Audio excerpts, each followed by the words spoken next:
Hey there, and welcome to our homeschooling journey. In today's video, I'm breaking down what a charter school is, how it works for homeschoolers here in California, the legal side, the pros and cons, and how it compares to other ways of homeschooling. Here's a quick disclaimer before we get started. Feel free to pause and read. A little about me. I am a stay-at-home homeschooling mom of three kids. 2024 to 2025 will be our third year homeschooling our son, second year homeschooling our teen, and first year homeschooling our toddler. So far, we've homeschooled preschool, pre-kinder, and kindergarten with our son, 7th and 8th grade with our oldest, and preschool with our youngest.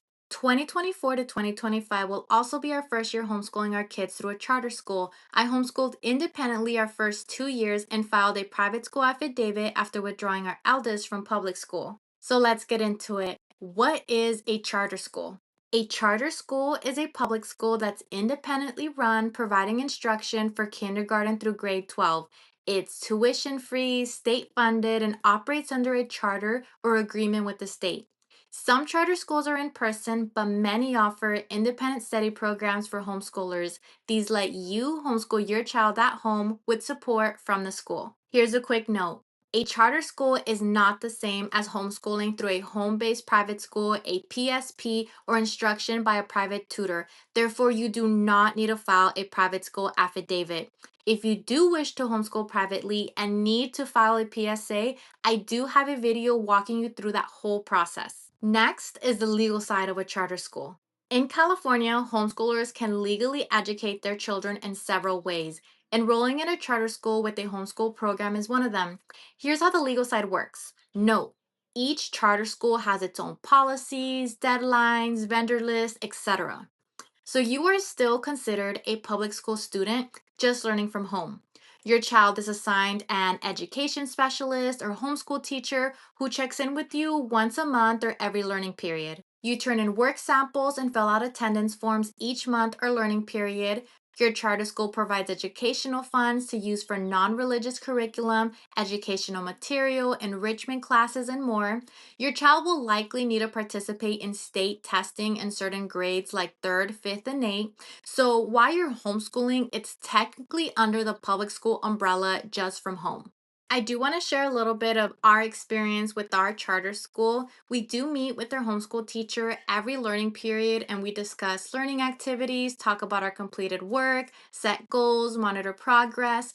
We do have to submit one work sample for a specific subject each learning period and claim attendance at the end of every learning period. We did have educational funds to use for non religious curriculum, educational material, tag, tutoring, field trips, enrichment classes, and so much more. Our eighth grader did have to participate in some state testing, but she said it wasn't as bad as people make it seem. Charter school students must take the same state test as students in regular public schools. However, parents have the right to opt their child out of these tests under certain conditions. So definitely talk to your charter school and see what options you and your student have. Now let's get into how it works for homeschooling families. When you homeschool through a charter school, you're the main teacher, but you have to meet with your homeschool teacher once a month through every learning period, and this can either be in person or virtual. You get a set amount of funds per student, but this does vary by school and grade. You get to choose your own curriculum from an approved vendor list. It has to be secular, meaning no religious content. You can also use your homeschool funds for educational games, books, art supplies, classes like music or dance, and field trips. The charter provides accountability and support, which is especially helpful if you're new to homeschooling or juggling multiple kids. Now, let's get into some of the most commonly asked questions about homeschooling through a charter school. Question: do I still get to choose my own curriculum? Yes. You choose your own curriculum as long as it's on the approved vendor list and secular, meaning non religious. Some charter schools also offer free curriculum packages that you can opt into. Question: is it still real homeschooling? Yes. You're still homeschooling, which is teaching your child at home, but you do have some public school oversight and requirements. Question: how much freedom do I have? You do have a lot of freedom with scheduling, subjects, and pace, but you'll need to meet monthly with your homeschool teacher and turn in a few work samples. Question: do I have to do state testing? In most cases, yes. Charter school students are required to take state assessments in specific grades like grades 3 and up. Question: can I use faith based curriculum? Yes, you can use faith based curriculum, but you cannot order faith based curriculum with charter school funds. Those you'll have to pay for out of pocket. Question: have you ever had items declined during the ordering process? I actually have. A few things that were declined for our kindergartner and middle schooler included a pencil case because they don't approve storage supplies, a dry erase board because they have a limit on the size that's allowed, as well as food coloring because food related items are not allowed. Question: what's the difference between consumables and non consumables? Consumables are materials that are used up and cannot be reused by other students. These include, but are not limited to, workbooks, paper, pencils, student manuals, common art supplies, notebooks, etc. Non consumables are materials that can be reused by another student. These include, but are not limited to, textbooks, hardcovers, paperback books, microscopes, teacher guides, and all that good stuff. Question: what can the charter school funds be used for? Now, this is going to depend on your charter school, but for us, we were allowed to order things like curriculum, school supplies, online classes, enrichment classes, as well as field trips through approved vendors. What can the funds not be used for? Again, this is going to depend on your charter school, but with us, we were not allowed to purchase religious material, use it on gas or travel expenses, food or personal use items, storage products, materials not typically found in traditional schools, live animals and animal supplies, uniforms, clothes, co ops, competition, or even recital fees. Now, let's get into a quick comparison of using a charter school versus other homeschooling methods.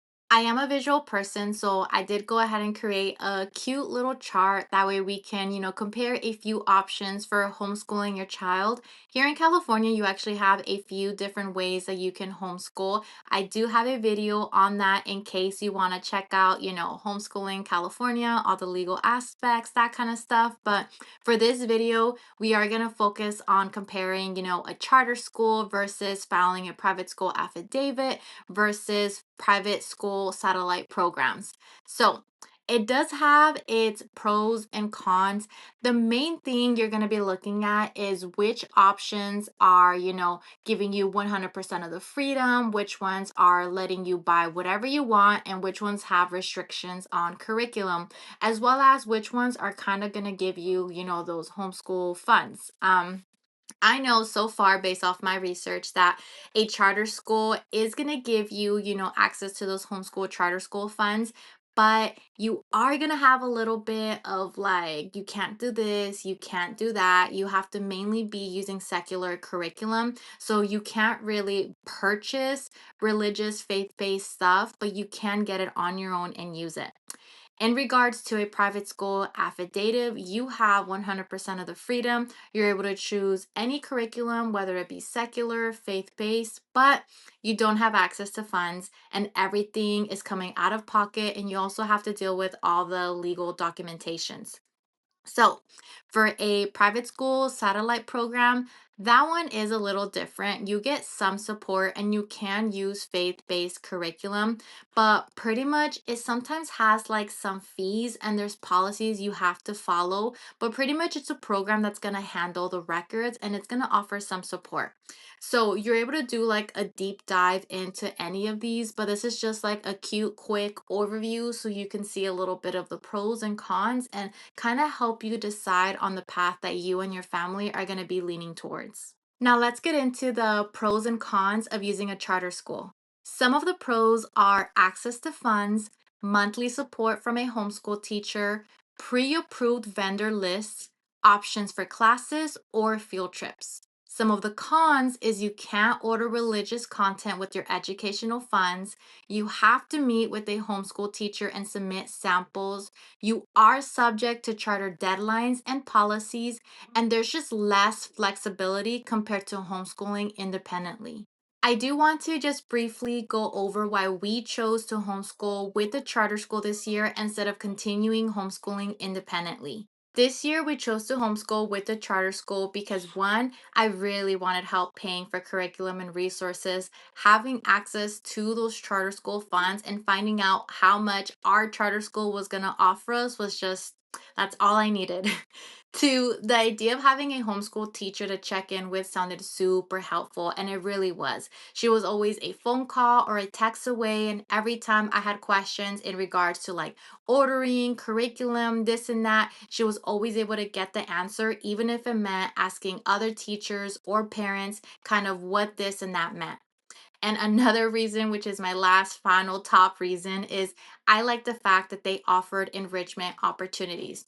I wasn't able to offer that to my little homeschoolers the first 2 years, which is why I did take advantage of it this year. And let's just say all that does make a difference. I am going to go ahead and leave you with a few closing thoughts. Every family is different, so it's important to explore what works best for yours.